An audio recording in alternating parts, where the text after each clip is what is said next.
Bom dia, senhoras e senhores. Meu nome é Paulo Guilherme e eu estou aqui com Lucas Cardoso e com Rafael de Almeida para realizarmos nossa apresentação sobre processamento digital de imagens, baseado no livro do Gonçalves e do Woods.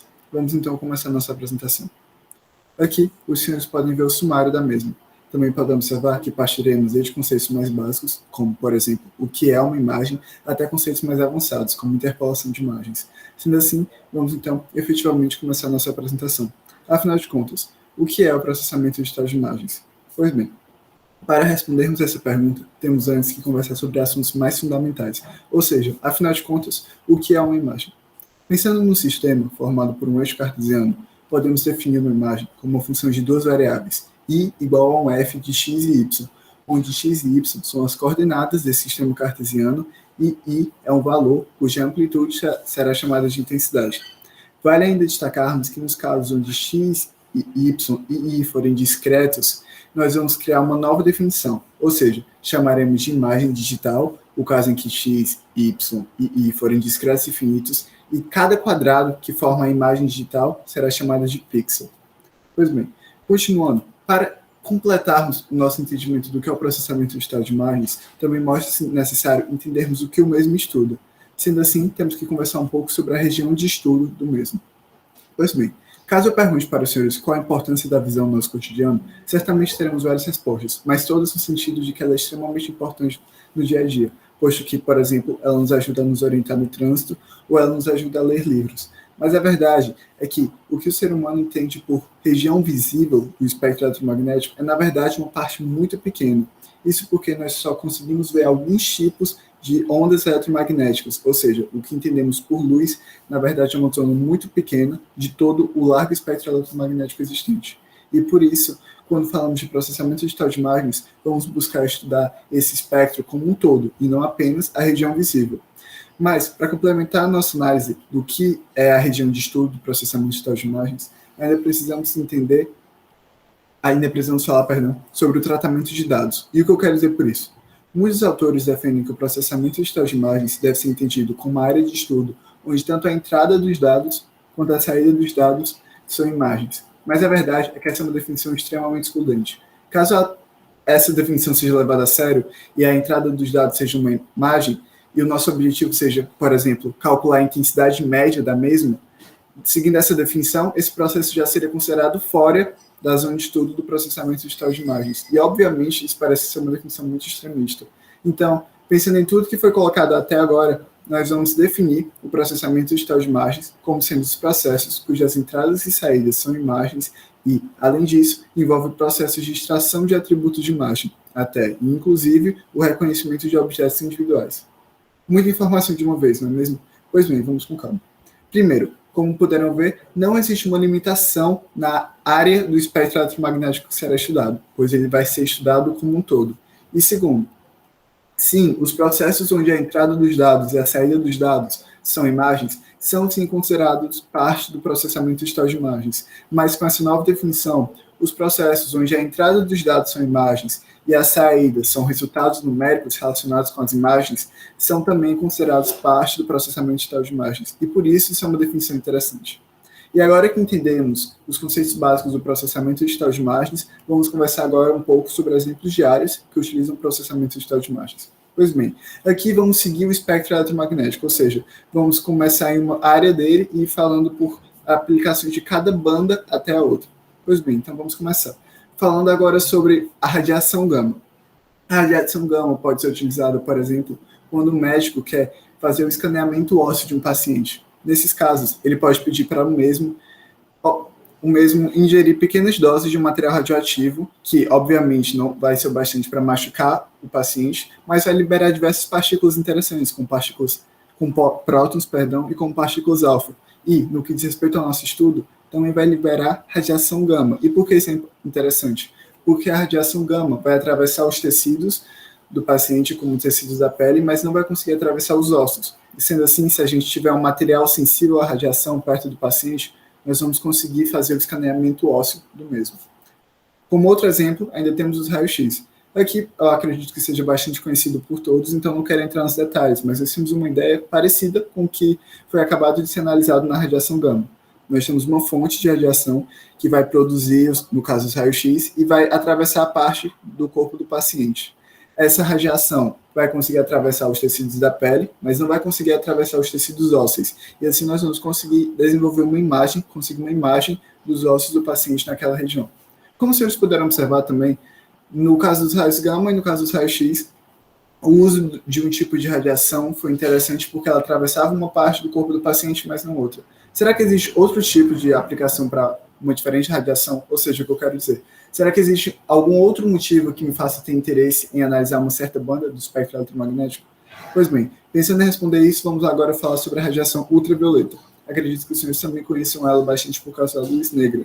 E ela também é muito famosa por causa do fenômeno da fluorescência, quando nós iluminamos um objeto com uma certa luz da banda do ultravioleta e ele vai brilhar com uma outra luz. Pensando nisso, nós podemos então trabalhar agora com a microscopia de fluorescência. Que o que é? Nós vamos trabalhar com um processo semelhante à microscopia tradicional, mas agora vamos utilizar a luz fluorescente, a luz negra, para iluminar nossa amostra. E ela é interessante porque ela vai destacar alguns objetos fluorescentes e outros não. Sendo assim, nós podemos fazer análise de determinados tipos de célula, por exemplo. Ou seja,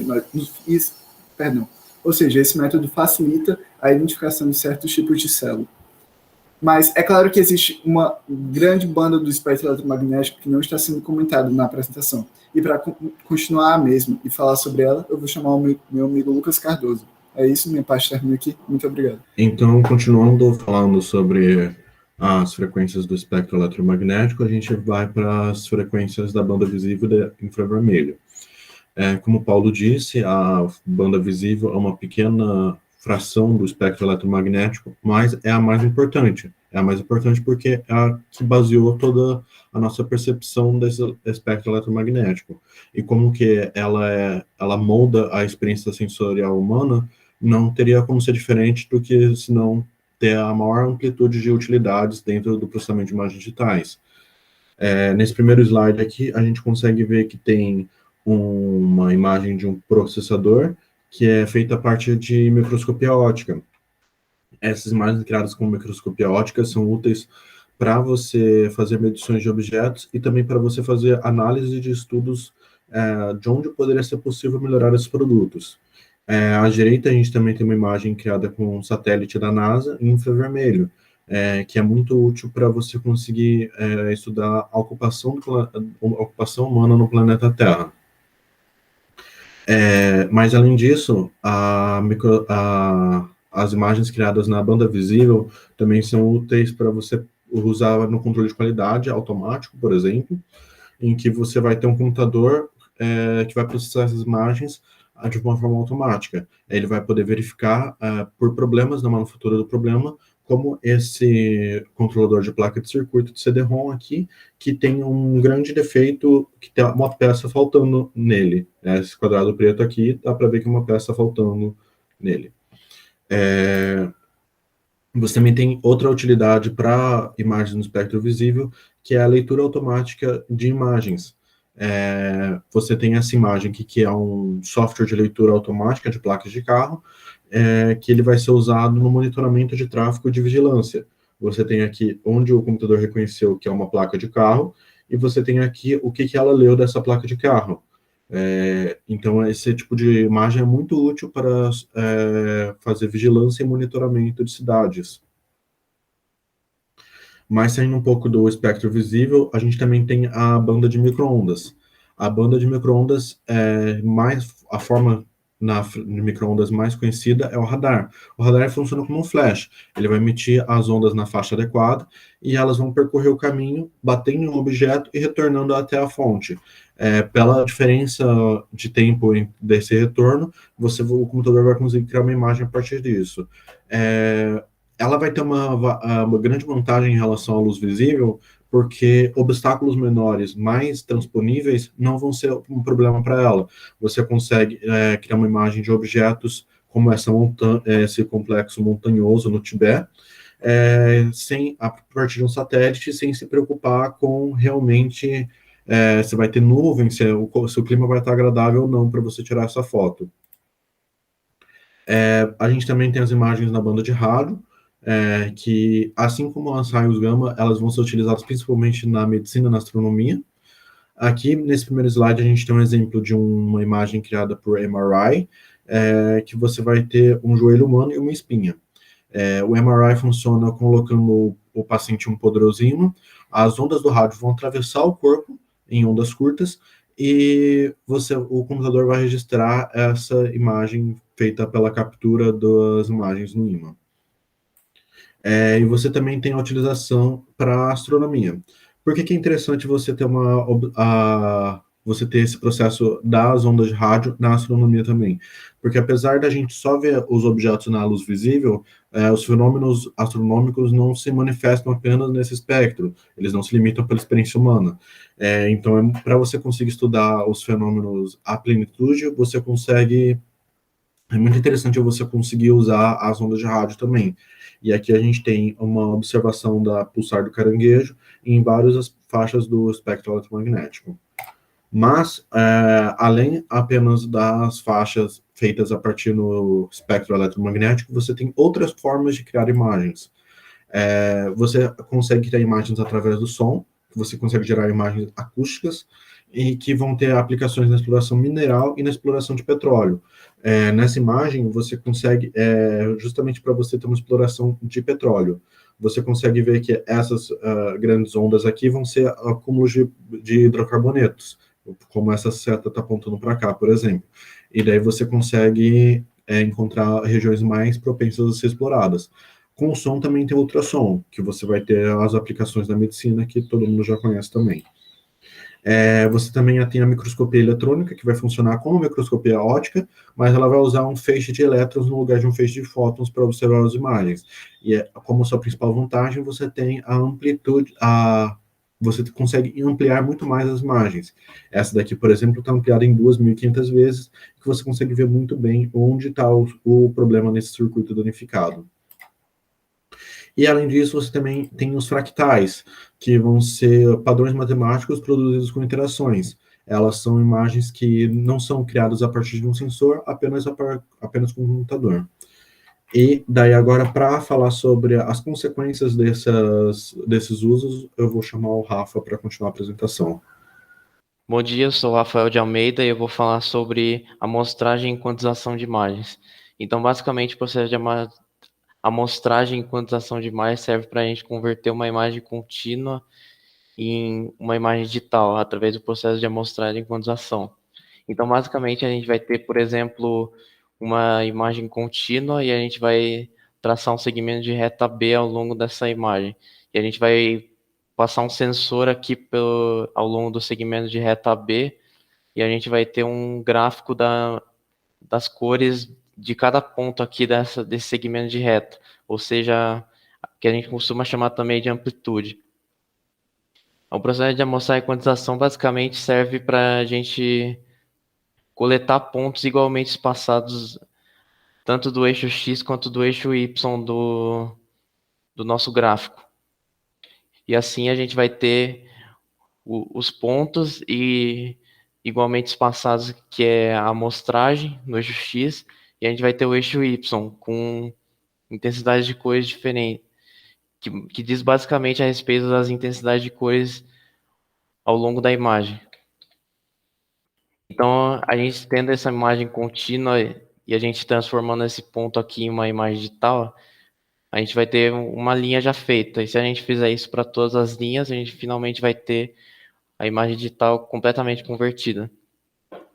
Aí embaixo eu mostro, por exemplo, as diferenças entre níveis de amostragem de uma imagem. Por exemplo, a gente tem essa imagem que é cheia de amostras, é uma imagem bem nítida, e a gente tem aqui, por último, uma imagem pouco nítida, ou seja, porque teve poucas amostras. No caso, a imagem mais nítida, ela vai custar mais armazenamento para a gente armazenar ela, e a imagem menos nítida, ela vai usar bem menos de armazenamento.